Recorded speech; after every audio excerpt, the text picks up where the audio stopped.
Hi, it's Rupi from the Doctor's Kitchen, and today I'm with the lovely Ailsa from fittermummy.com or Dr. Fitter Mummy from Instagram. How's it going? Good, thank you for having me here. Ailsa's an oncologist, mother of two, a health blogger. She's got great blogs, definitely check it out.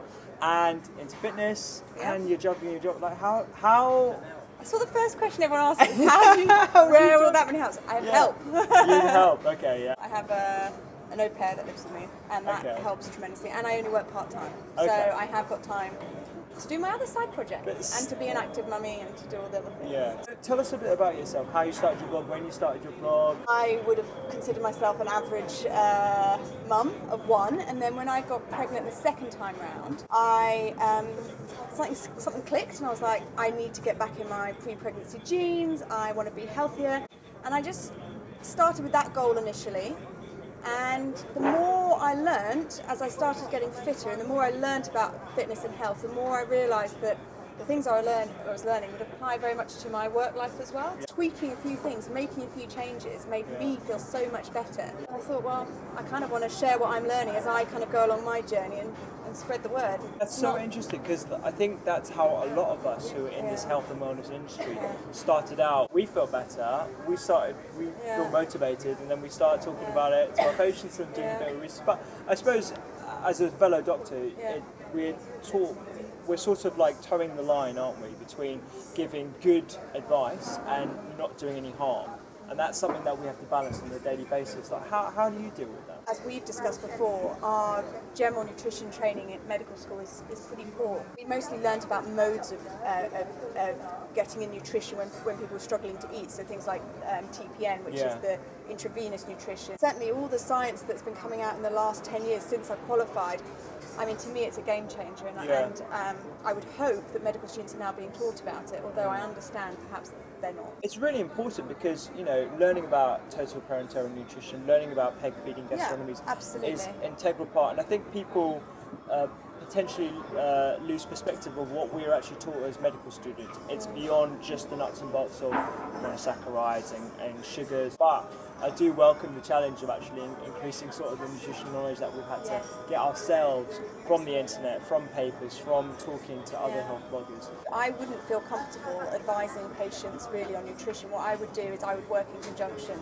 with a very well-informed nutritionist who I felt comfortable referring the patients to. And certainly the future, from my perspective as a general practitioner, would be working it more in collaboration with nutritional therapists that we can actually trust upon to have the knowledge, to have the awareness of chronic disease and preventing chronic disease, and trying to incorporate in their daily practice. That's really awesome. So I work in cancer, and unfortunately, it really isn't within the remit of the resources that the NHS has right now. There are some charities actually now that are getting involved in funding cookery classes and funding nutritional sessions, which is fantastic. In terms of the general NHS, no, the focus is still on dealing kind of with more crisis point nutrition, like like parenteral feeding, rather than the kind of larger spectrum, which is health and wellness and improving your health that way. I think there's going to be more emphasis on the preventive aspect, the general well-being, and a shift of the importance of how food is actually something that everyone should have access to, not just for when you're in dire straits. There's more and more evidence that obviously your diet can prevent cancer. Whether that's something the NHS will take on, I don't know. I think it might be more of a role for the government and charity bodies to try and get the word out there, and obviously people like us trying to get out the word. I think as doctors we're very mindful of the information that we give, and making sure we're not doing any harm. What's coming out more recently in the last few years, where we as a population have become a bit more health conscious, is this evidence of orthorexia, people becoming overly analytical of their food. Absolutely, this kind of clean eating obsession. Yes, all this. I find that very scary. In my patient population, what I'm seeing is not quite orthorexia, but what I do see is it when it's family members putting a lot of pressure on the patient who has the cancer, telling them how to eat and what they should eat, and actually it's not their body, it's the patient's body. We all have to remember that life is for living, and when you have a diagnosis of something like cancer that is putting a questioning your mortality, it's about quality of life at that point, having your family around you, enjoying food, and yes, there are things you can do to help your outcome with your nutrition, with exercise. But this is in the context of conventional medicine. I would always want you to get a good opinion on conventional medicine and do things to aid the conventional medicine to help your healing. And I think nutrition does play a massive role, and exercise plays a massive role. But it's a very personal decision, and putting guilt onto a patient because they don't choose to adopt those lifestyle factors it's not the time to It's just as detrimental, right? It's and just particularly like in cancer, such an emotive disease. Absolutely, and guilt, and the there's every evidence the psychological burden as well. So putting the guilt onto somebody that if they don't choose to adopt some healthy habits, it's not fair. Yeah, definitely. I think it's really good that we're sort of on the same line when it comes to orthorexia, because I think that's potentially a growing problem. I think it is a growing I'm problem. seeing young children essentially coming into my clinic and talking about their obsessions about certain types of foods and fat, and whether what's a good fat, what's a bad fat. It is about living your life, and it is about appreciating a healthier lifestyle, but in the context of every day. I mean, we're in a city right now. We're being surrounded by pollutants. There's noise pollution right now. Yeah. I personally feel so much better eating healthy and working out.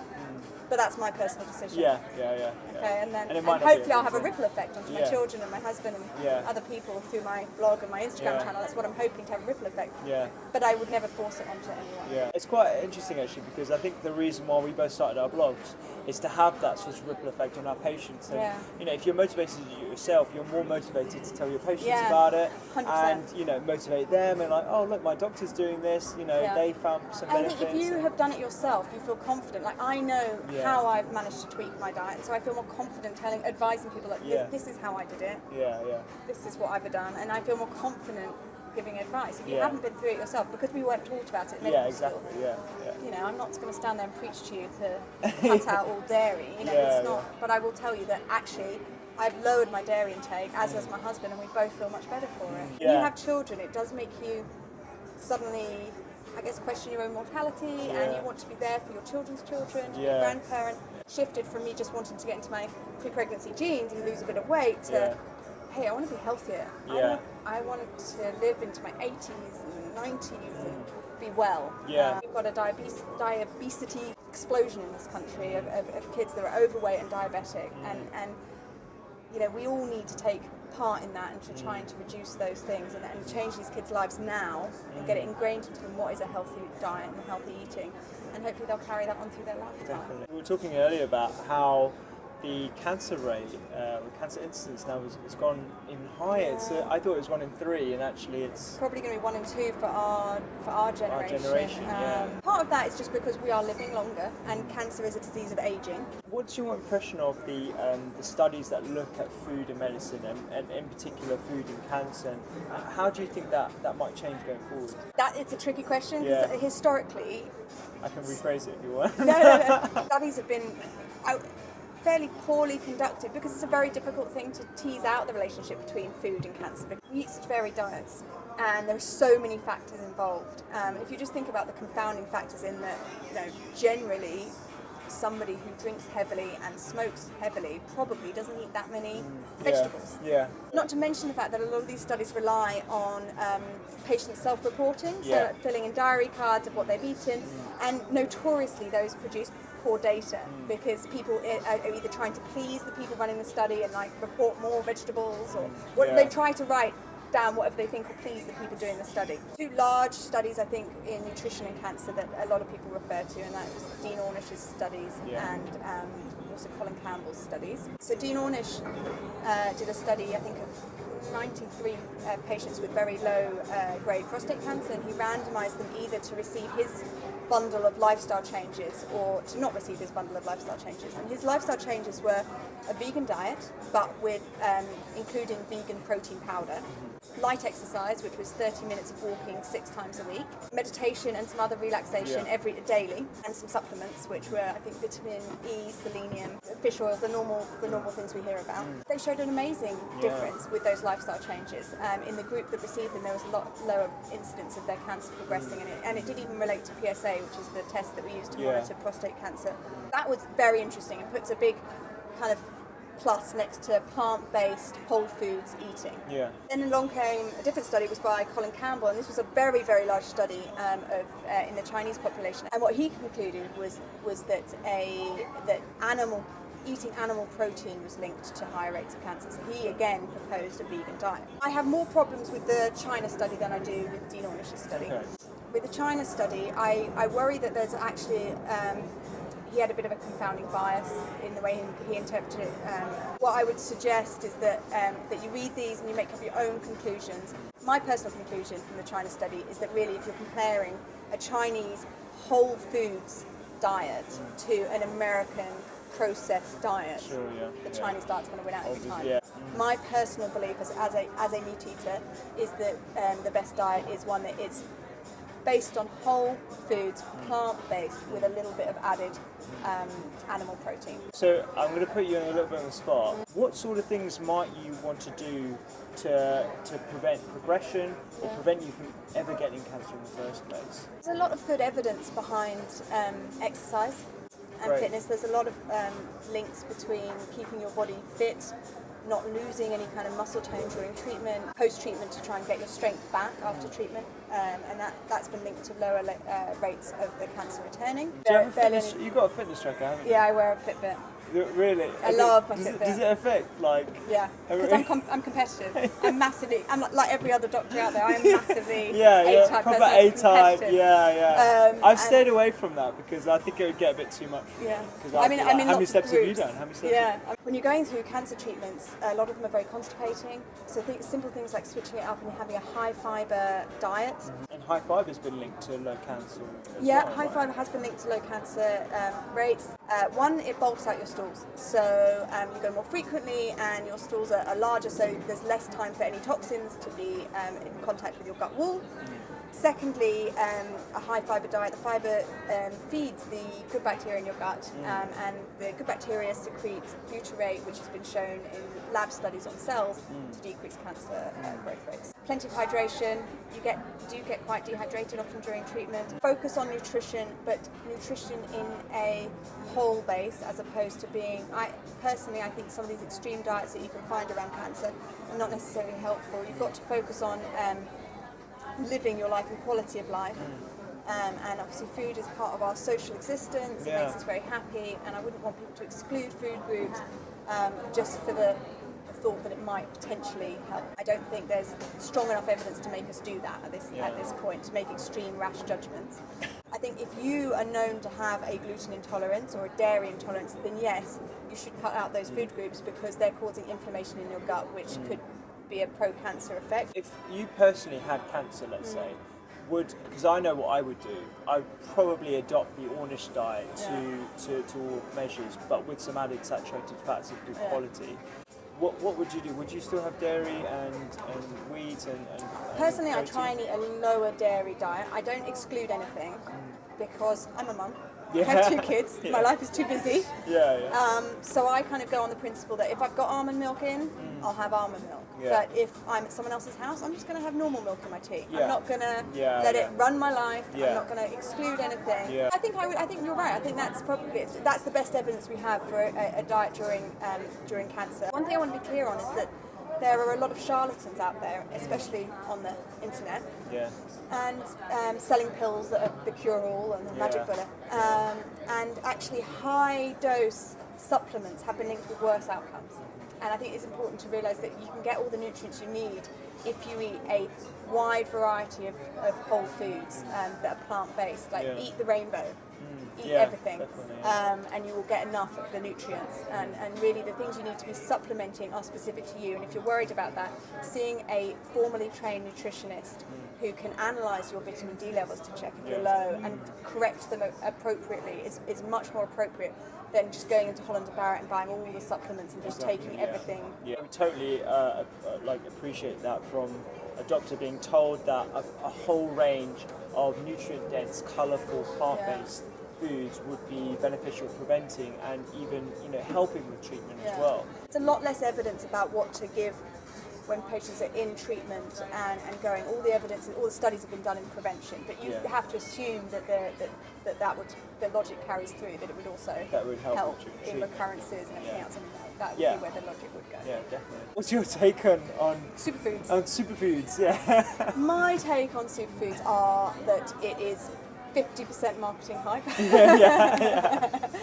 50% true. There are definitely some foods that are nutrient rich, but you know what? There are some foods that are very cheap that happen to be nutrient rich, like a carrot. I take a pragmatic mum's approach to superfoods too, and there are some things I will, turmeric for example, I wouldn't normally cook with it, but I add it to, when I make a spaghetti bolognese for my kids, for the bolognese sauce I add turmeric, as well as like a ton of veggies. I grate it so it's hidden. But do I spend a fortune in Holland and Barrett? No. Because that's certainly the kind of perspective I give when I talk about cooking. Because some of the ingredients they do have anti-cancer properties, they do have anti-inflammatory properties, and that might be shown in lab studies. But if it doesn't taste good, then I'm not going to eat it, and your kids are probably not going to eat it either. Having a wide variety of carrots and kale and different sorts of greens and like the colours and stuff like that, that's what we need to be focusing on, rather than your acai berries or actually cacao. I do like. I do like cacao. It tastes good too. That was a good one to sneak into. So there's a lot of talk about sugar these days, and whether that's pro-carcinogenic or it's like cancer forming. Is there evidence for that, and what's your opinion on that? I think the evidence is coming in thick and fast that actually we could all benefit with lowering our sugar intake. I don't think anyone would disagree with that now. It seems to be that high sugars are linked to inflammation because of the insulin spikes that they cause. It's again part of the tweaks of a normal diet. I have a very open-minded approach, so I know some people do find oncologists particularly very closed-minded and say conventional treatment, that's it. I personally feel as long as it's not harming your conventional treatment, if it gives you back as a patient back control, and it gives you something to focus on that's positive and it makes positive changes in your life, and you feel better because you're eating better and you're exercising, you're releasing those endorphins, your gut's digesting it better, you've got higher energy levels, then why wouldn't you do it? As long as it's not doing harm to your conventional treatment. Even with the NHS, we're offering meditation and help and acupuncture and some allied therapies, and I think there's a role for more of that. I just wish we had more funding, and that's where hopefully some charities are stepping in now and helping to plug that gap. On our ward, we have a complementary therapies room, and I think a lot of those are funded by charities. That's quite sad though, isn't it? You'd want the NHS to sort of embrace that, but I suppose in an area where they're shackled by, is there a cost benefit and proven concept? Yeah, we're sort of like, we're limiting ourselves, and actually I think people like myself and yourself will realise that this has a phenomenal effect on people, and people really do respond to this sort of therapy. We should, just from a human point of view, be promoting a bit more of this. I suppose, people see us doing what we're doing, and we're putting it through different platforms that are free and they're accessible for patients. Exactly, all the information's out there. I think actually, from my point of view, I see myself as the signposter. So, and that's the way it happens in hospitals. The doctors don't do everything. We have a massive multidisciplinary team. The nurses have their role, the pharmacists have their role, the dietitians have their role, nutritionists have their role, radiologists have their role. And I see myself, hopefully, as a signposter to say, right, okay, you are interested in nutrition, you do want to do that. Here, go see my colleague. I know she knows a lot about how nutrition can interact with the chemotherapy drugs you're on, so she'll be able to guide you appropriately as to what's best. That's fantastic. Tweaks to make to your diet. Definitely, That's a really good way to end it. I think we talked about a lot of subjects there, lots of information, nutrition, exercise. That it's really good to interact with someone that we met over Instagram. And whilst I was in Australia, which is great. Where can people find you? So you can find me on Instagram. I'm at dr.fittermummy, Dr. Fittermummy, and on my blog I'm www.fittermummy.com. Fittermummy.com, so Dr. Fittermummy Instagram, and fittermummy.com blog. Because sometimes I get it wrong, but it's what she said. If you like this, then share it, like it, and comment underneath. We'd love to hear your comments, and if you want us to do this sort of thing again with some other questions, we'd love to hear from them. Any questions? Let us know, and post on Instagram. That was great.